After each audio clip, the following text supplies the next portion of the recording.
Ovo su moji mali zmajevi. Ja čuvam orlju za njih, a i oni je čuvaju za mene.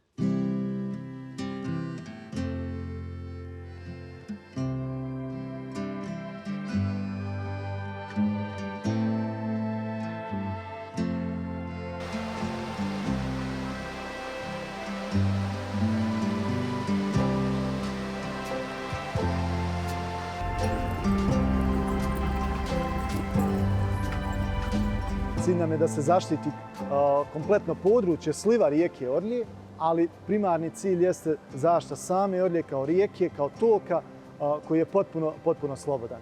Razlog zašto su i naši preci došli na ovo područje da žive ovdje, upravo zbog ove rijeke. Moj otac je radio na ovom području, imao je ergelu konja gdje je također vršio eksploataciju šume. Ali bukvalno evo, na ovom dijelu gdje sad stojimo oko nas, oko ovog izvora, mašine ovdje nisu ulazile. Ja bi najsretniji bio da se na kompletnom ovom području oko Orlje, ili bar sa ove desne strane, ne siječe nikako. Da se potpuno obnove te šume, da taj dio šume ostane potpuno divlji.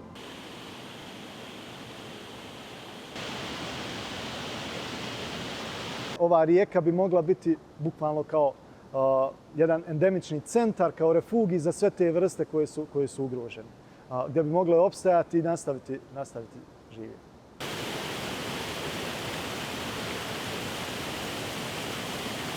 Imamo tu endemičnih vrsta biljaka, endemičnih vrsta vodozemaca, ptica. Zaista jako puno stvari koje su vrijedne, njihova staništa se moraju očuvati da bi spriječili neki njihov nestanak. Zeljastih biljaka je zabilježeno 216 vrsta, od toga je 10 vrsta orhideja. Za ovako malo područje taj broj je stvarno nevjerovatan. Vrlo moguće da ćemo imati potpuno novu vrstu za nauku što se tiče gljiva upravo iz Orlje. To su prostori gdje dolazi do specijacija, gdje dolazi do nastanka novih vrsta. To je opet sa ove znanstvene strane jedna od stvari zašto ih trebamo zaštititi. A sa moje lične strane je da i moje dijete i sve buduće generacije uživaju u ovom kanjonu, uživaju u ovom pogledu koliko ja uživam. To se ne može ni nadoknaditi nikakvim sredstvima, osim da stvarno očuvamo to kako jest.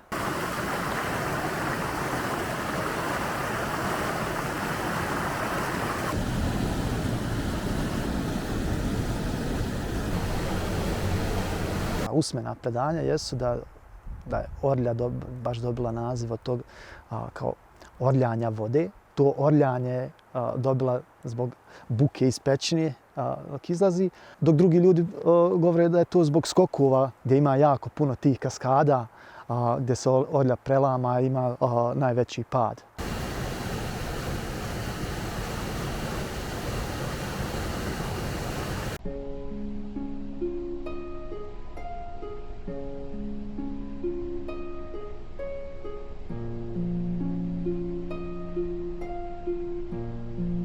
Cijelo ovo područje, kad čitavo djetinjstvo provedeš na nekom području, bukvalno te izgradite kao osobu.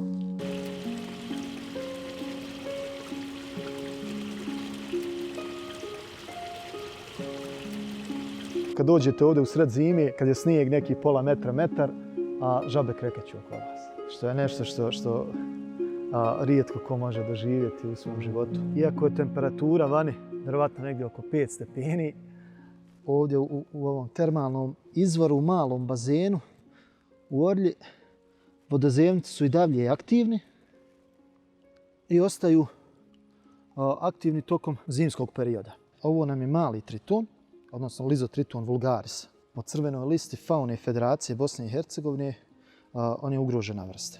Za sada sam zabilježio 2 vrste tritona, alpskog tritona, Ichthyosaurus alpestris, i ovog malog tritona. Vrlo jednostavno ih je razlikovati, obzirom da mali triton ima tačkice po stomaku, za razliku od alpskog koji jeste malo krupniji, ali njegova trbušna strana je potpuno narančasta, bez ikakvih tačkica, potpuno je čista.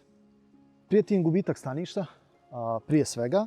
Najveći problem u stvari predstavlja ubacivanje kalifornijske pastramke u takva staništa.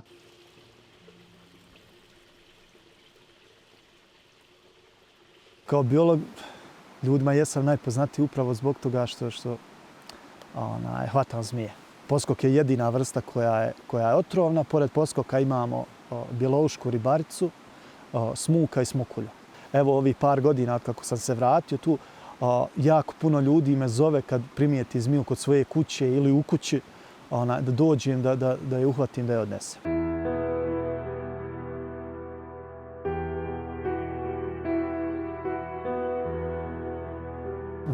Vidim i sebe kao dijete i vidim svu tu malu raju. Kako skačemo, kako se kupamo ovdje.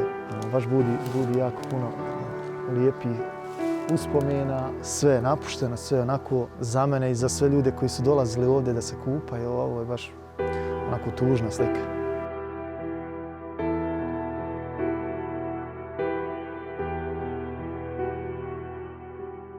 Davno je bilo vrijeme za hibernaciju, ali ova termalna voda mijenja kompletno i stanište i evo, mijenja i njihov životni ciklus. Ovo je sad jako interesantno jer ovdje imamo jednog mužjaka gdje vidimo zadebljanja ovdje na ovim prstima, što će reći da je on sad u sezoni parenja. Jer ovim zadebljanjima on obuhvati ženku i bukvalno je uhvati u klinč i ne pušta je, jer ženka onda ispušta jaja, a on ispušta spermu i oplođava ta jaja.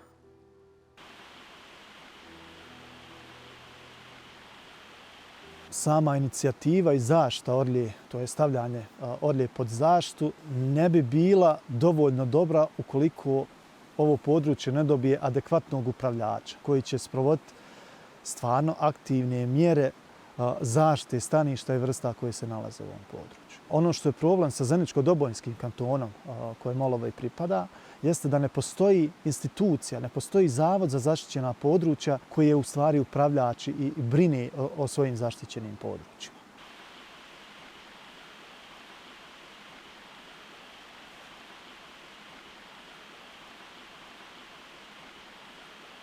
Ovaj dio kanjona je u prošlosti bio jedan pećinski sistem, to jest da je orlja u tom periodu bila ponornica koja je tekla kroz tu pećinu. Vremenom tavanica te pećine se obrušila, tako da je ta ponornica postala površinski tok kakav imamo i sada, koji možemo vidjeti.